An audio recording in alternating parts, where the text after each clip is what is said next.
Today's webinar is on turning evidence into actions, solutions, actions, and implementation. Our presenters today are Scott Bauer, Associate Professor, Education Leadership Program, Director, Division of Individual and Organizational Transformation, College of Education and Human Development at the George Mason University, and David Brazier, Associate Professor and Academic Program Coordinator, Education Leadership Program at George Mason University. Thank you for being here, and I will hand it over to the presenters. Thank you, Ann. Good afternoon. This is Scott Bauer. The slide that's before you presents the diagram we've been using in previous webinars. It reflects our perspective that all school improvement efforts at their core represent action research, efforts to improve professional practice and at the same time address continuous improvement and promote learning opportunities. Today's webinar focuses on the two steps of action planning and reflective practice and evaluation. It is in these two phases of the cycle that the evidence you've been gathering turns into the action that helps students improve their academic performance. Any solutions you implement must be evaluated, of course, with respect to their effectiveness in terms of student performance and achievement. The evaluation process is likely to lead to additional problem diagnosis, and the cycle begins again, hence the circle diagram. Our first two webinar sessions earlier in the summer were focused largely on the research portion of school improvement planning and implementation, as depicted in this slide. When we use the term action research, what we have in mind is that you explore data, both quantitative and qualitative, available at your school site to come to at least a preliminary understanding of the problem you wish to address and what you believe to be the root causes of the problem. The action research process involves looking at a variety of evidence of student learning, including standardized test scores, benchmark tests, common assessments, teachers' impressions of student work and behavior, administrators' perspectives on what's happening in classrooms, and student responses to the work they're required to do. The third webinar focused on finding and applying published research to the teaching and learning problem you've identified. This process puts what is happening in your school in the broader perspective informed by what researchers have learned from studying the problem you've identified. Ideally, the research process allows you to identify studies that have in common attributes of your school or your school community, so they're transferable to learning that would benefit your school. Learning from this research helps you strengthen your arguments about why and how problems should be addressed by giving you more specific, evidence-supported discussion about what is happening, why it is happening, and what others have done about it. Today's webinar focuses on what to do with the information you've been gathering, how to put your knowledge into action. This is really the moment you and your faculty and staff have been preparing for. It is by taking action that you're able to make a difference in the lives of the students that you serve. Doing so systematically and with a foundation of compelling research greatly increases the chances that your efforts will achieve the goals you have set. The objectives for today's webinar are few in number but large in scope. Beginning with a clear rationale or logic of action for your improvement effort gives you an important communication tool that explains to anyone who might be touched by your action planning, here is what we want to do and why we want to do it. Even the most compelling logic of action doesn't implement itself, of course. You will need a detailed action plan that explains to the members of your collaborative team, school site administrators, and possibly district office personnel what steps you're expected to be taken and by when. The action plan lays down markers for what will be accomplished, the resources needed to accomplish those steps, and how you'll know success when you see it. Evaluating what happens as a result of the plan is also crucial to maintaining support for the effort and for making adjustments to enhance its effectiveness. Evaluation is also a critical piece in the continuous improvement cycle, providing you lessons for future endeavors and promoting the capacity building necessary for organizational learning. Good afternoon, everyone. This is David Brazier. At this point, we return to an important slide from the first webinar on root cause analysis. If you joined us for that webinar, you may recall we said that in order to solve problems, you must address the root causes of those problems in order to achieve success. Understanding this simple point is central to creating a compelling logic of action. You need to be able to show how the solutions you propose reduce or eliminate specific root causes of the problem you have identified. When you can do that, you build confidence in others that what you propose will improve student performance. You can think of this slide as a visual template for developing your logic of action. Symptoms that there is a problem are showing up, most likely in the form of test scores for a specific group of students that are substandard by some measure. The problem is different from the test scores, however. Just as the flu causes a fever, so does appendicitis. Consequently, it is vital to be specific about your analysis of possible causes of underlying problems. Problems are best articulated in terms other than test scores. To be concrete, math scores for third-grade students whose first language is not English may be lower than desired. The problem that creates the low score symptom could be that these students have not mastered basic operations, particularly subtraction and division. Elaborating the example of third graders whose first language is not English struggling in math, we would ask ourselves, why do these students have a more difficult time with basic operations than other students at the same grade level? This is a root cause question. It might be easy to assume that math doesn't put second language learners at a disadvantage because it doesn't rely too much on verbal expression. Investigation of published research may reveal that this is a poor assumption because there is a lot of vocabulary associated with learning math and because math notation conventions differ in other parts of the world. Further investigation into root causes may also reveal that sporadic or minimal school attendance in students' home countries prior to immigrating to the U.S. has delayed students' mastery of basic operations. Whatever the root causes may be, solutions must be tightly focused on reducing or eliminating them. The popular solution of increasing math instructional time may not be effective if it does not address oral comprehension or conceptual gaps characteristic of the students being targeted for improvement. The paragraph we display on this slide comes from a pair of our master's and licensure students. This is a portion of the rationale they wrote for their school improvement project. We have made the problem statement green and root causes blue. Take a few moments to read the paragraph. A key that we want to emphasize as we move from root cause analysis to solutions and action planning is that any solution you select must address one or more root causes to be effective. When we use the term logic of action, what we mean is that you spell out a coherent statement that explains the connections between your problem, its causes, and the solution you propose to eliminate the causes. A logic of action in words looks something like what we have displayed on this slide. The because link is critical. This is the logic part behind the logic of action. If your because is well supported with both action research and published research, it will carry weight with those whose help you need or who make important decisions linked to your school improvement effort.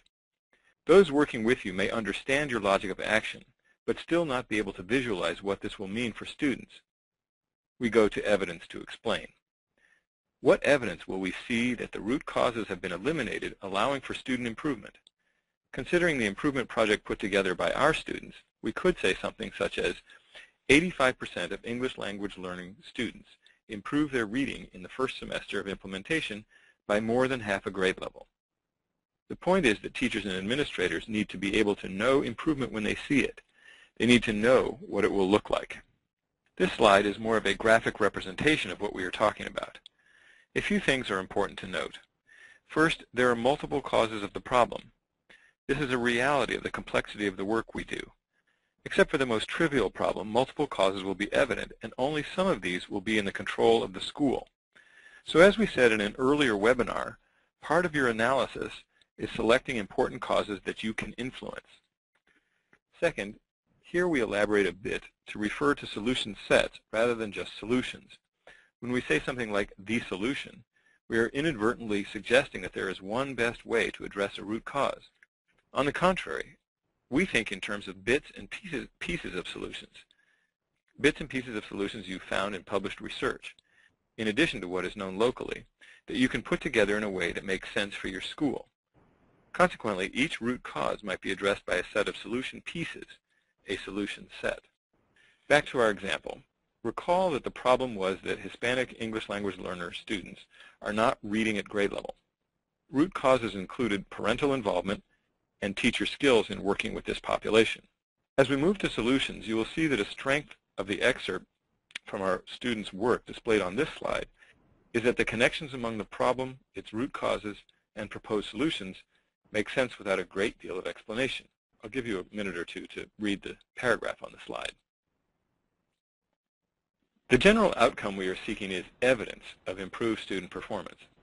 As we described in the diagram of the logic of action, providing this kind of evidence is more difficult than it may at first appear. A tendency we notice among our students may be typical of educators more broadly. They are hesitant to set specific improvement targets. We understand this tendency because teachers and administrators do not have complete control over student outcomes, and no one wants to be embarrassed by falling far short of goals. Nevertheless, concrete targets are critical to the evaluation phase and for reflecting on the effectiveness of your school improvement effort. That said, we are big advocates of multiple measures. Consequently, concrete targets can range from observations of the duration of students' time on task to benchmark assessments to interviews about or impressions of student engagement in learning. All such measures are important for understanding the larger picture of evidence of improved student performance. We will speak more about this when we get to the section on evaluation. Not only would we collect evidence regarding student learning and behavior from multiple sources, but in this case, we also need to know what has been happening with teachers and parents in order to understand if we are able to get the processes right, starting with the professional development piece. We would want to know if the root cause of insufficient teacher training in appropriate strategies and assessments was being addressed by the professional development in which we engaged. Moving to the second bullet on the slide, the number of teachers participating, their impressions of the professional development provided, and their implementation of professional development ideas in the classroom constitute much of what we need to know about how the professional development effort worked out. Whether or not the professional development portion of the improvement effort is high leverage, the third bullet, depends on what we find in satisfying our need to know about the results from the course of action. We know from experience that professional development often seems to make sense when we are all in the sessions, but then gets ignored in the classroom. Change is difficult, and it is particularly difficult in the fluid environment of school classrooms that require a great deal of orchestration from teachers. High leverage in this case would mean that teachers change what they are doing as they work to teach English language learners to read. If they are not changing, then professional development will have had little to no effect on the outcome we are seeking, improved reading performance. Implementation of any sort involving teaching and learning initiatives takes place in classrooms, making the consideration of teachers and other stakeholders' interests vital. The questions on this slide help those planning initiatives to improve student performance to keep the perspectives of others in mind. In general, teachers, or anyone working on implementation, will want to know how the effort affects them, and this need to know will likely occur in multiple levels. The most basic, or survival level, involves understanding whether or not the improvement effort will make my work life more challenging. Since it involves change, the honest answer is likely to be yes. As a teacher implementing your improvement initiative, I might be willing to meet the challenge if I can see how the changes you're asking me to make will help me be more effective in the classroom. If I cannot see this connection, you will likely lose me early in the implementation effort. If you can show that after an initial effort and possibly some struggles to implement new initiatives that I will be more effective, then I'm more likely to cooperate. If you can also demonstrate meaningful potential benefits to the school community at large, then my commitment will likely deepen as I see myself as part of a larger remaking of the school and its relationships with students and parents. Teachers are not the only stakeholder in improvement efforts. Clearly, students and parents are also important constituents whose needs, interests, and anxieties ought to be taken into account. If you ask parents to engage with their children in the learning process, as our students have done, then they also need reassurance that their efforts are worthwhile. And just as with teachers, they will need some degree of training for their new role. We cannot assume that all parents know how to structure time every day to read with their children, for instance, or what is an age-appropriate mix of reading aloud and reading silently. Parents who have not yet been active partners in the reading process are very likely to need some form of professional development of their own. Answers to many of the questions we have posed on the previous two slides lead to action planning. They suggest what needs to be done in order to achieve the overall goal of reducing or eliminating root causes. An action plan is a way of communicating with stakeholders what you intend for everyone involved in the project to do and by when. It is also a means of ensuring implementation fidelity at each stage of your plan. If pieces of the plan go missing along the way or are put into place late, then success signals may not happen or will be weak. Having all of this kind of information in the plan from the outset indicates in very short order whether or not the plan is proceeding well. This is also a key ingredient in ensuring organizational learning as you embark on your change effort. The format we present in this slide allows you to make relatively brief notations to lay out key information required in an effective action plan. We discuss some specifics on the next slide. This simplified format likely mimics forms that are required by your state or school system, which may include more details about alignment of your plan with standards, budget codes that specify where needed resources are coming from, and so on. This simplified version, however, has all of the essential information needed to do a good job of spelling out implementation. You might think of this form as a useful stepping stone to getting to the more elaborate format required of you. Sometimes writing something such as your objective can seem so obvious as to be unnecessary. Nevertheless, we believe that an important part of the action planning process is that you are clear in your own mind about what you're trying to accomplish. And so this is communicated well to others who will be involved in the effort as well. Objectives should be brief and specific, following along with the project to improve reading performance among English language learners. One objective might be, on this slide, English language learners will voluntarily read books in English for at least 15 minutes each day. There may be several tasks associated with this one objective. If the expectation is that reading will take place at home, for instance, then there are several tasks associated with communicating expectations to parents, helping parents learn how to meet these expectations, and perhaps providing books for students to take home to ensure that they have access to English language books to read. Who and when may be fairly obvious parts of the plan, but be careful. We notice with many of our students and with our work with principals and schools a tendency to take on tasks themselves. This kind of Lone Ranger work is dangerous for two reasons. The first and most obvious is that if you take things on all by yourself, you're likely to get overwhelmed and may feel ineffective at some point in the process. The second reason you don't want to take on too many tasks yourself is that the collaborative team you formed around the problem you identified represents a coalition that propels your improvement effort forward. Involving them deeply in the action plan helps them build commitment and also allows professional learning from members of your team. It may also help you as you move along face the inevitable hurdles and challenges with implementation. Work with your team so that responsibilities are distributed throughout the team according to members' skills and their motivation.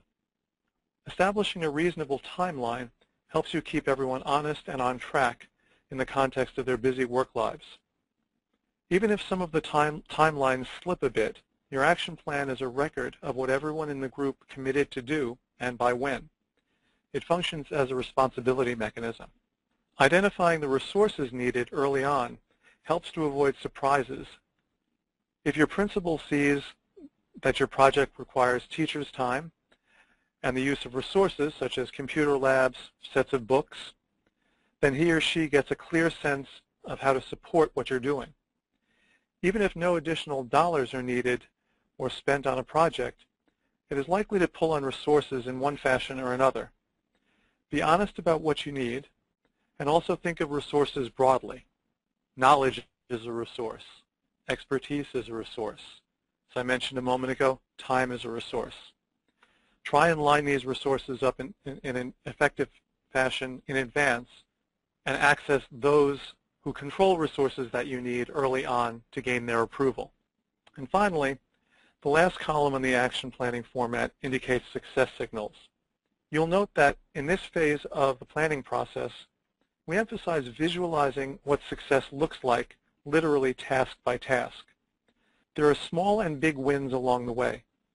You'll want to try to identify early on means of assessing progress. Explaining the success signals in your action plan tells everyone involved what the improvement effort they're involved in is seeking to accomplish. And success signals along the way is critical to you understanding implementation fidelity, whether you're faithfully implementing the plan you envisioned in a step-by-step fashion. When you first draft your action plan, you will likely fall in love with it because you created it. Resist this temptation. Just as when you first identified your problem through action research and began to understand how publications help explain your situation and its root causes, your collaborative team needs to be a part of creating the action plan.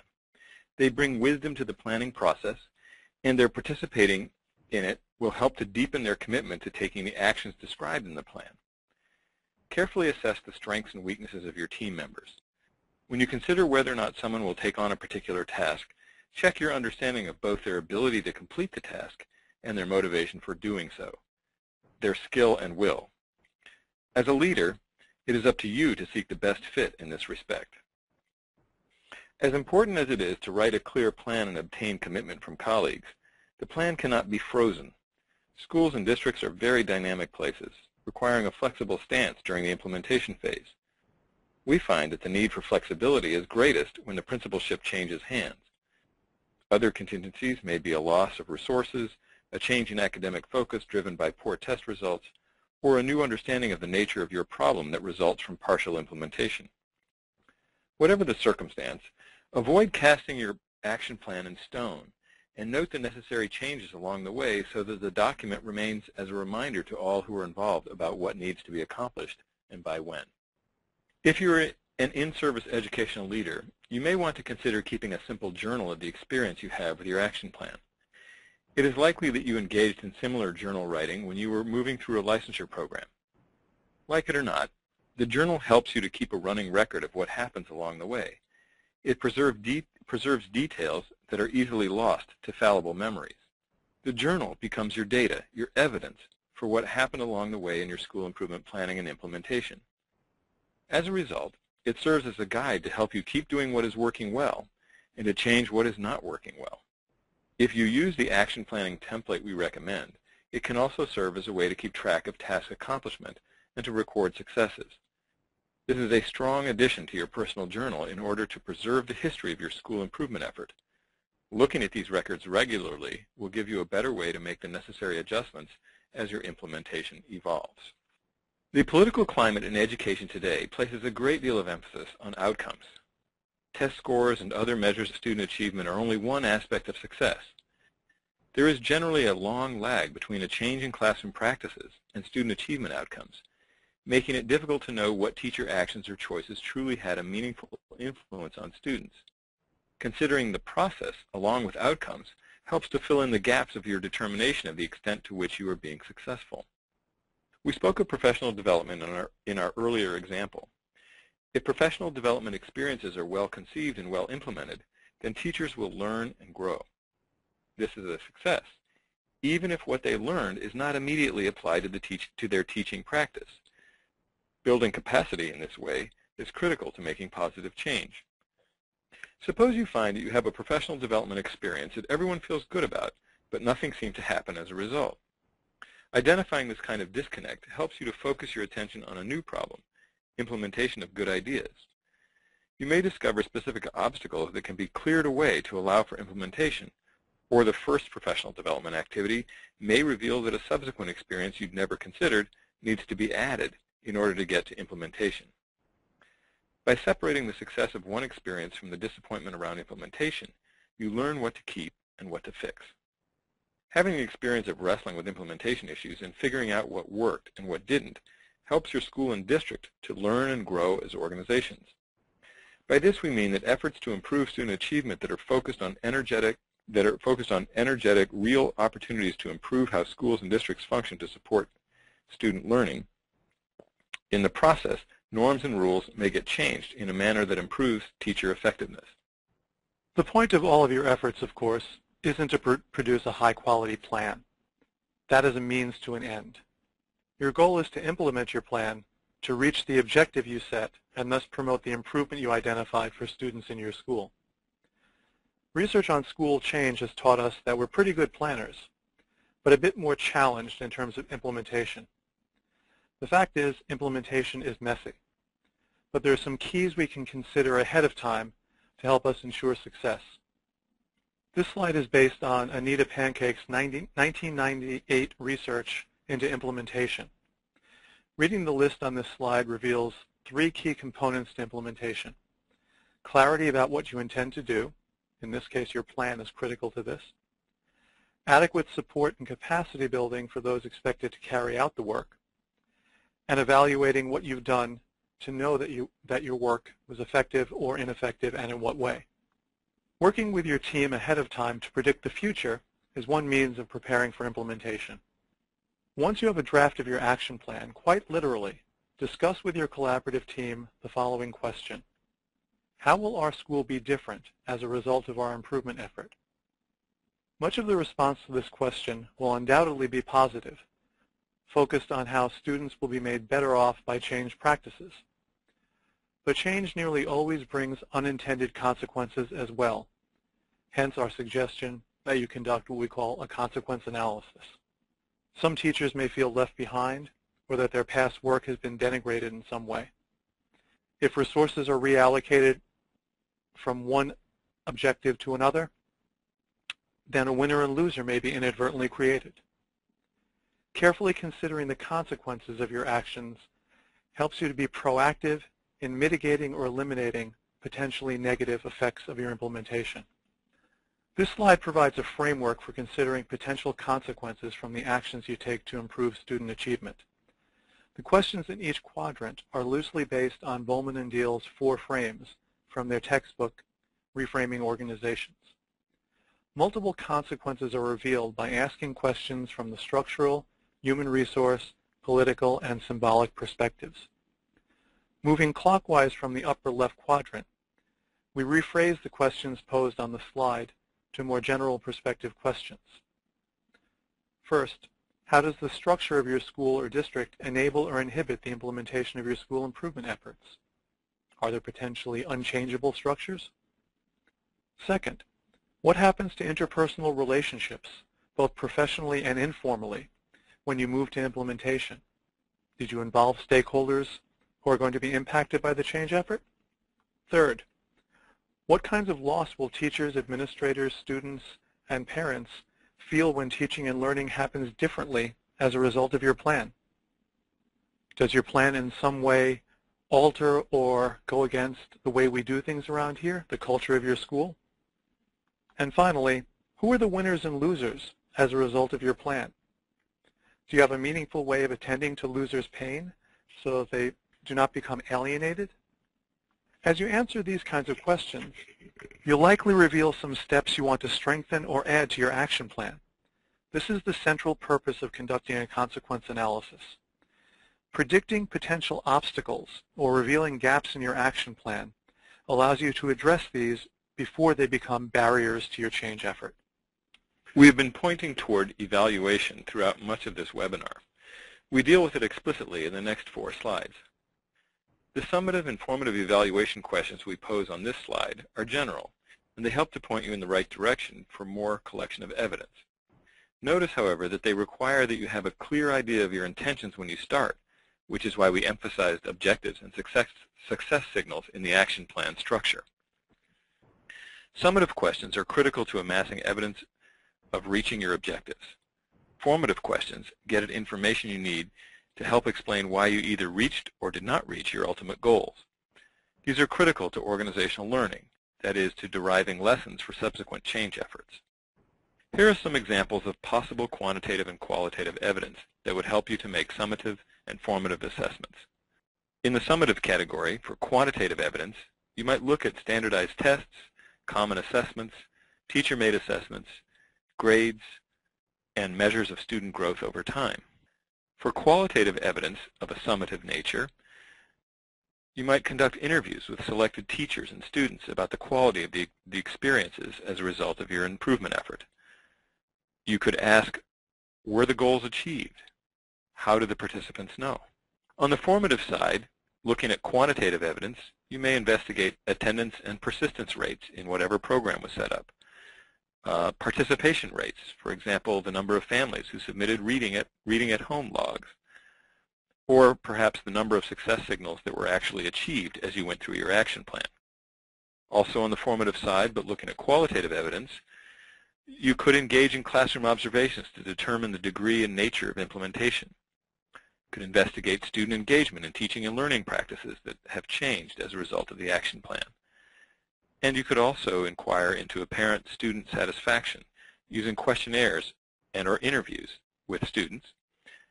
And as well, you could engage parents in questionnaires or interviews to learn their perspectives on the effectiveness of your program. Discussions with teachers and the collaborative team assessing the quality of the implementation process are also likely to be helpful sources of qualitative data. What do you need to know in process which will help you understand if the plan is being enacted as you envisioned? Using the Sanders and Sullins framework presented here from their book published in 2006 on evaluating educational programs, this framework is especially helpful for completing the exercise. Examine your action plan and timeline for implementation, and look for not only what you need to know, but especially why these data may be useful to you. The table on this slide gets you started in the evaluation process with more specific questions that are both summative and formative in nature. You can use your own action plan to formulate additional questions for the left-hand column. Answering the questions in the column headings for each row you create helps to keep you honest and specific as you move through the evaluation process. Expand your journal that tracks the evaluation of your plan with entries that address evaluative questions. The journaling process helps to foster your professional growth as a leader and your effectiveness as a change agent focused on improving student achievement. The 3 previous webinars were largely about analysis, your evaluation of a teaching and learning problem, and published analysis of similar problems in schools and districts like yours. This webinar has focused on taking action in systematic ways and engaging in evaluative analysis as you implement your plans. The combination of analysis, action, and reflection embodies instructional leadership behaviors crucial to improving the educational experiences of all children in our schools. We wish you all the best as you strive to improve instruction. Our email addresses appear in the last slide because we always welcome correspondence on the subject we believe to be so central to contemporary educational leadership. Thank you very much for joining us today. Thank you very much.